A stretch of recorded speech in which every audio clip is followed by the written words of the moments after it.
Cada tarde, a las 6:12 en punto, justo cuando el sol atravesaba el árbol más viejo del Parque Hidalgo, una mujer se sentaba en la misma banca, con las manos entrelazadas sobre su falda y los labios temblando levemente, como si estuviera orando. Pero no rezaba, hablaba. La mayoría la ignoraba. Algunos solo murmuraban: «Pobrecita, se volvió loca». Otros, menos amables, se burlaban en voz baja. Pero ella no reaccionaba. Seguía hablando.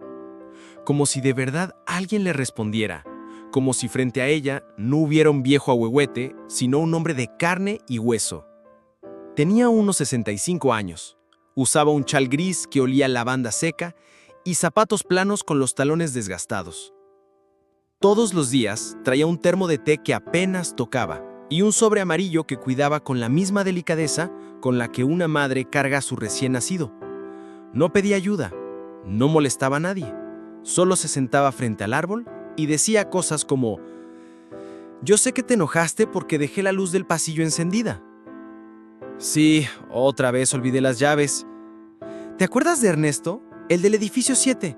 Sigue usando esa horrible camisa de cuadros».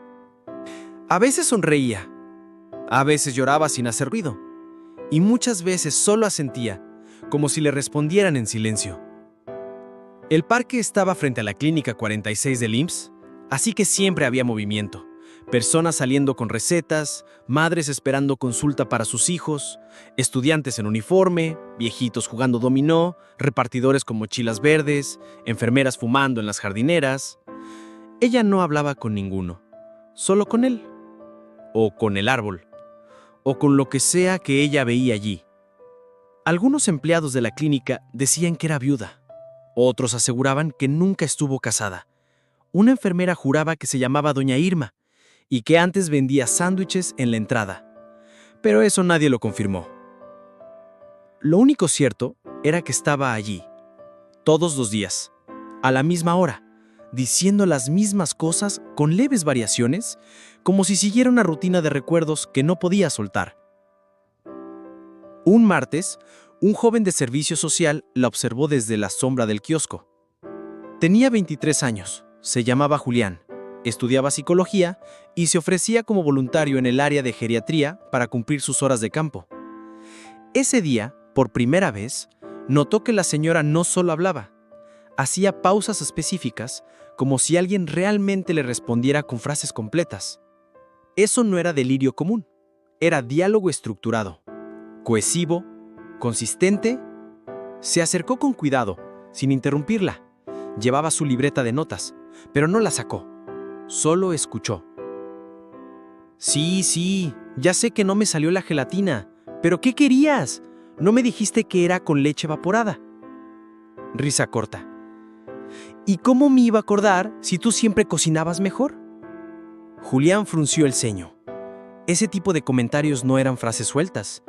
Parecían parte de una conversación larga, compleja, algo que se había dicho muchas veces antes, o algo que estaba siendo recordado. Cuando la señora se levantó, recogió su termo y su sobre amarillo y caminó lentamente hacia el norte, pasando frente a la farmacia del parque. Julián notó que en cuanto se alejó, dejó algo atrás, una servilleta arrugada que había usado para limpiarse la boca, o tal vez una nota. Se acercó por curiosidad y encontró lo impensable. Era una hoja pequeña, arrancada de un cuaderno. Tenía una frase escrita con pluma negra y letra temblorosa. Decía: «Si algún día no puedo venir, léelo tú. Él sabrá que no estoy enojada». Julián sintió un escalofrío. No sabía si lo que estaba leyendo era una despedida o una instrucción, pero algo dentro de él le dijo que esa mujer no estaba loca, solo estaba cumpliendo una promesa que nadie más conocía, todavía. Julián guardó la nota en su libreta, como si fuera un documento confidencial. No por morbo, sino por respeto. Había algo en esas palabras que se sentía distinto. No era un desvarío, no era una alucinación. Era una instrucción cuidadosamente dejada, un mensaje pensado para alguien específico. Y lo más perturbador, dirigido a un ser que ya no estaba, pero con quien aún se hablaba. Al día siguiente, Julián volvió a la misma hora.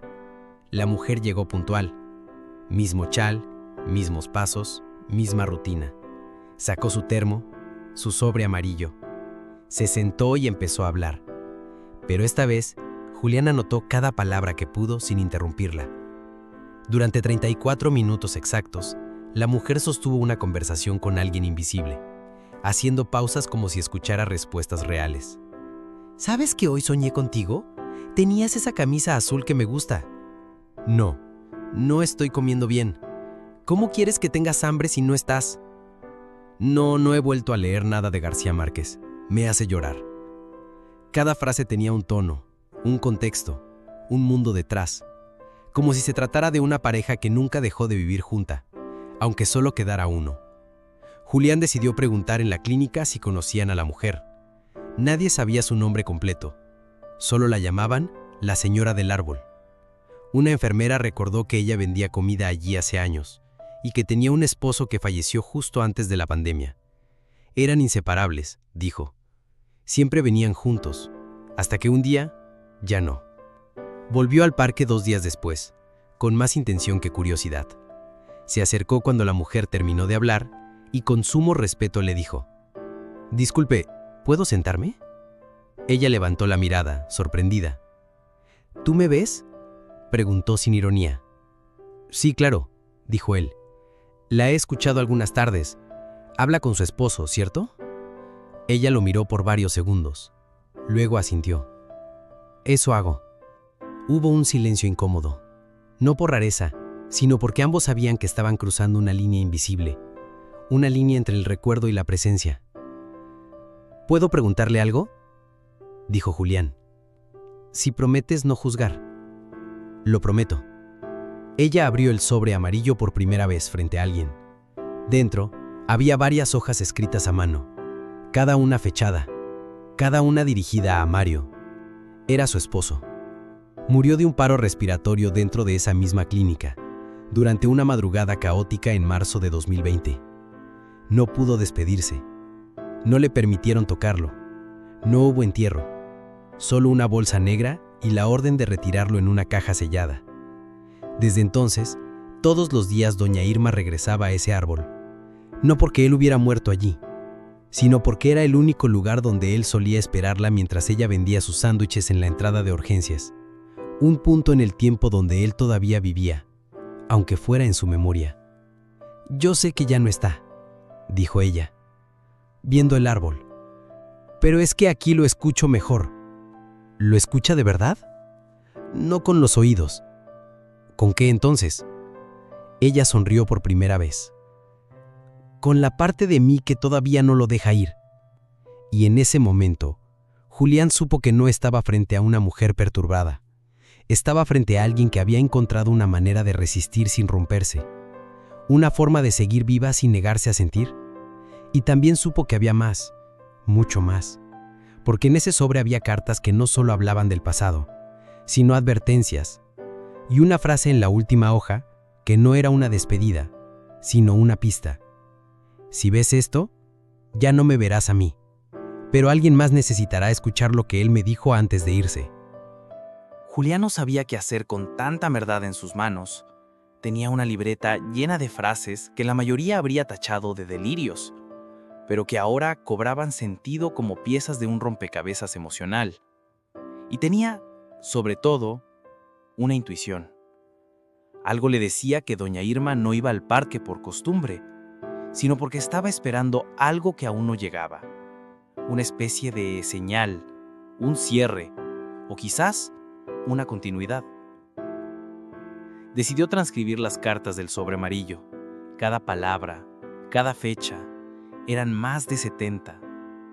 Todas con frases de despedida, consejos domésticos, recuerdos íntimos y, sorprendentemente, menciones específicas de cosas que sucedían en la clínica semanas o meses después de la muerte de Mario. Comentarios como: «Hoy vi a la enfermera nueva, la que no mira los ojos. A esa doctora joven le falta humanidad. Ojalá alguien se lo diga. Ese niño que llora en la sala 3, ¿por qué nadie lo abraza?». Julián se detuvo. ¿Cómo podía saber esas cosas? Doña Irma no tenía acceso a esas salas. Nadie hablaba con ella, y sin embargo describía con precisión escenas que ocurrían dentro de la clínica. Pensó en contárselo a su supervisor, pero sabía que lo tomarían como una exageración emocional. Así que decidió investigarlo por su cuenta. Esa misma semana, Julián acompañó a un paciente a rayos X y pasó por la sala 3. Un niño lloraba solo en una camilla. La enfermera ni lo miraba, exactamente como Irma lo había escrito. Sintió un escalofrío que no supo si era de confirmación o de miedo. Volvió con ella esa misma tarde. La encontró de pie frente al árbol, pero no hablaba. Solo sostenía un papel entre las manos. Cuando lo vio, se lo entregó sin decir palabra. Era un nuevo mensaje, escrito esa misma mañana, y decía: «Hoy no hay nada que decirte, Mario. Solo quiero que escuches lo que me pasó a mí». Se sentaron juntos, y por primera vez Irma habló para alguien más que su esposo invisible. Le contó todo: cómo conoció a Mario cuando tenía 19 y él 21, cómo se burlaron de ella por elegir a un hombre bajito y con los dientes chuecos, cómo lucharon juntos para sobrevivir vendiendo comida, cómo nunca pudieron tener hijos, pero se dedicaron a cuidar a los hijos de otros, cómo cada día Mario le esperaba en esa misma banca. Le contaba lo que había visto del parque, le hacía chistes sobre la gente del parque, y cómo cuando él murió, nadie le permitió ni verlo. Solo le entregaron una caja que parecía cualquier cosa menos su esposo. «Desde entonces vengo aquí», dijo con voz rota, «no para hablarle, sino para que él me hable a mí». Julián tragó saliva. Sentía que estaba frente a algo más grande de lo que podía entender. Un duelo convertido en ritual. Un amor tan persistente que sobrevivía incluso al olvido de los demás. Irma volvió a guardar el papel. Y antes de irse, miró a Julián y le dijo algo que lo dejó inmóvil. «Cuando yo me vaya, este árbol no puede quedarse en silencio». «¿Por qué?». «Porque no es a mí a quien él escucha». «¿Entonces a quién?». «A quien esté dispuesto a creer que no todo termina cuando alguien se va». Julián no durmió esa noche. Leyó cada carta, cada nota, y encontró una hoja que había pasado por alto. Una hoja sin fecha. Solo una frase escrita en la parte superior: «Si alguien más escucha, sabrá qué hacer». Y fue entonces cuando comprendió que doña Irma no iba a ese árbol por nostalgia. Iba porque estaba esperando a alguien, y ahora ese alguien podía ser él.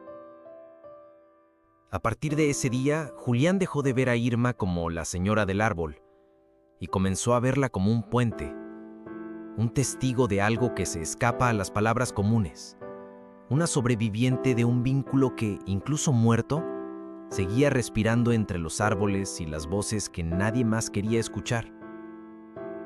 Durante las siguientes semanas, Irma compartió más cartas. Algunas eran simples, otras parecían proféticas.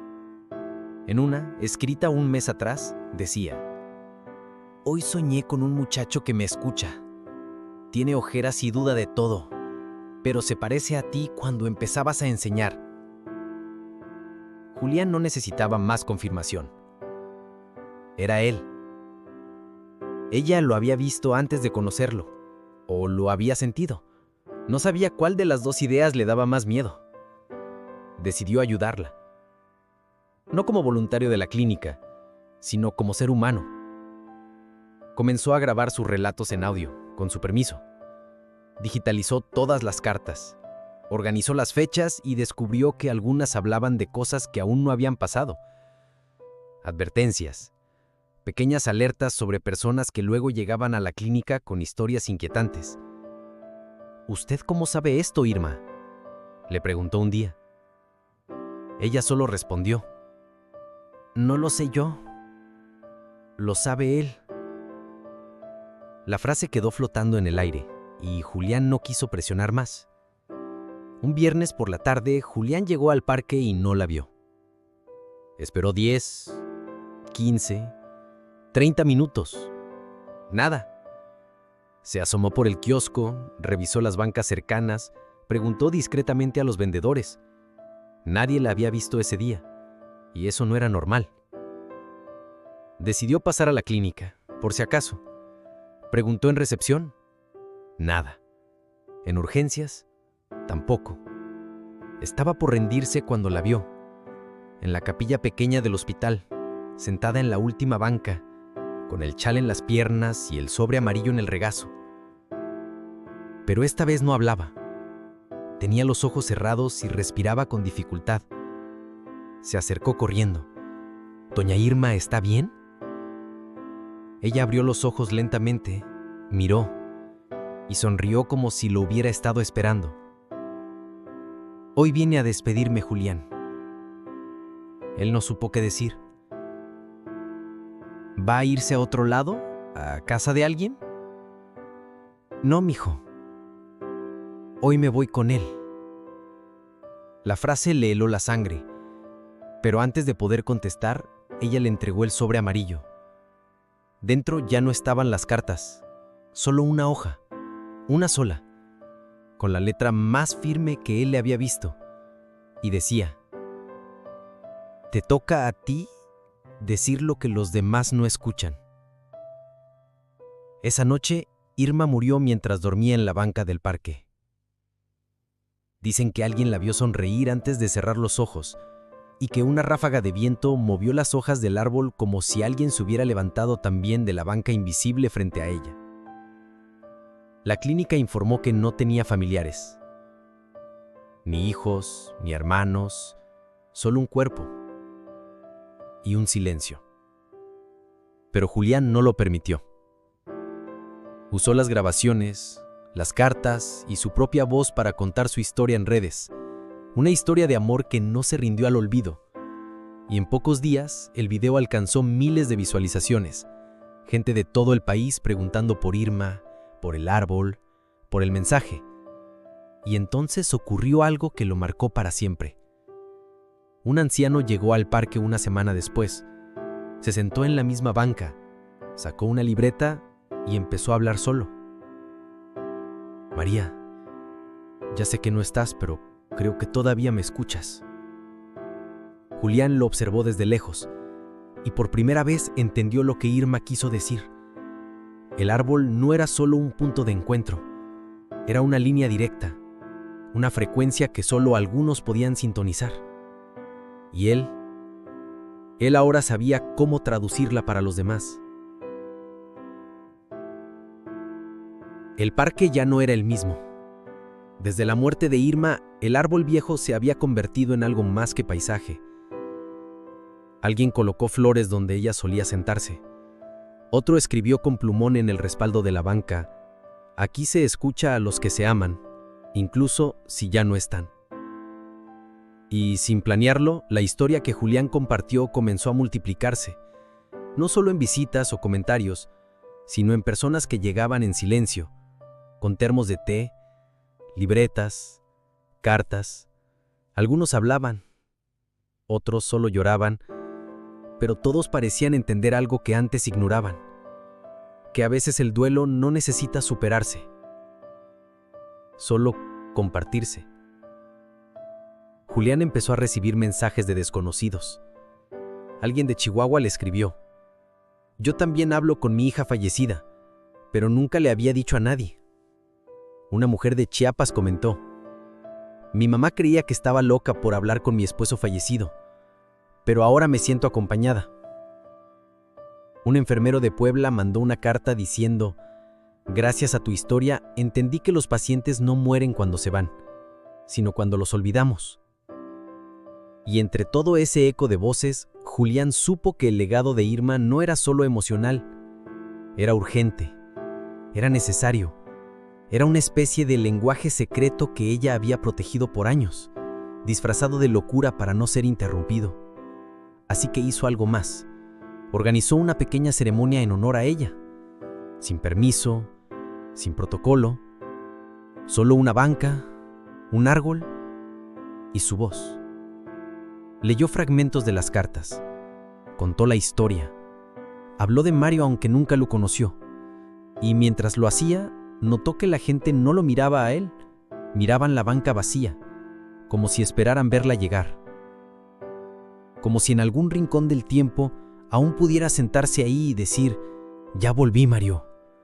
Ya estoy aquí otra vez». Terminó su lectura con la última nota que Irma le dejó, la que decía: «Te toca a ti decir lo que los demás no escuchan». Y por primera vez entendió que no se trataba de volverse portavoz del dolor, sino testigo del amor cuando no tiene a dónde ir, cuando no cabe en una urna, cuando sobrevive a todos los diagnósticos. Esa noche, mientras guardaba sus cosas, una niña se le acercó. No tenía más de 7 años. Le entregó una hoja doblada. «Mi abuelita me dijo que le diera esto». «¿Quién es tu abuelita?» «La señora que hablaba con el árbol». Julián se agachó con el corazón latiendo rápido. Desdobló la hoja y leyó: «Hay personas que no se van. Solo cambian de lugar. Búscalas donde solías ignorar». No había firma, ni fecha, solo esas palabras. Y el aroma a lavanda que no sabía si era real o si simplemente se había quedado en mi memoria. Julián decidió que no podía dejar que esa historia se apagara como una vela en la madrugada. Así que empezó a visitarla cada día. No a Irma, sino al árbol. Se sentaba frente a él, como ella lo hacía, y aunque no hablaba en voz alta, pensaba en lo que había aprendido. En cómo la vida seguía corriendo sin mirar. Y en cómo, a veces, lo único que hace falta para entender el dolor de otro es no interrumpirlo. Algunos días encontraba flores nuevas en la banca, o pequeñas cartas escondidas entre las ramas, gente que dejaba mensajes para sus muertos o para sus vivos ausentes, nombres con fechas, despedidas nunca dichas, promesas rotas por el tiempo. Y entre todas esas notas, encontró una vez una que le heló el cuerpo. No tenía remitente, solo decía: «Perdóname por irme sin avisarte. Yo también te busqué aquí». Julián cerró los ojos, y por un instante creyó escuchar una voz femenina, suave, agradecida, como un eco que venía desde dentro del tronco o desde dentro de sí mismo. No supo si era Irma o su propia conciencia, pero no le importó. Solo supo que algo en él se había abierto para siempre. Pasaron los meses, y la banca se convirtió en algo más que un lugar. Era ahora una especie de altar espontáneo, un refugio emocional. La llamaban la banca de los que escuchan, y no había día sin que alguien se sentara allí solo para hablar, o para llorar, o para escuchar sin entender. La clínica construyó un letrero discreto que decía: «En memoria de Irma y Mario. El amor no termina, solo cambia de forma». Julián, ahora egresado, dio su primera conferencia como psicólogo clínico.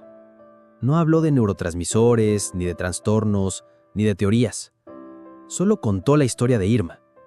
Y dijo, con la voz firme, pero con el alma enredada: «Yo aprendí de ella lo que no enseñan los libros, que el dolor necesita espacio, no juicio, y que a veces la única forma de sanar es seguir hablando con quien ya no responde». El auditorio quedó en silencio, no de incomodidad, sino de respeto. Y justo cuando terminó, un anciano se acercó a saludarlo. Le entregó un sobre y dijo: «Ella me pidió que te lo diera si alguna vez nos cruzábamos». «¿Quién?» «Mi hermana. Se llamaba Irma». Julián sintió que el aire se detenía. Abrió el sobre con las manos temblando y dentro encontró una última hoja, una sola, con letra temblorosa pero clara, que decía: «Tú le diste voz a lo que yo solo me atreví a susurrar. No te detengas, porque mientras alguien escuche, él sigue aquí». Esa noche, Julián volvió al parque. Se sentó frente al árbol y por primera vez habló en voz alta: «Hola, Mario, ¿puedo quedarme un rato?». El viento sopló suavemente, y entre las hojas del ahuehuete, un pájaro cantó solo una vez, como si respondiera que sí, porque hay historias que no terminan, solo esperan ser contadas, por alguien que se atreva a escuchar lo que nadie más oye. Y Julián ya lo sabía.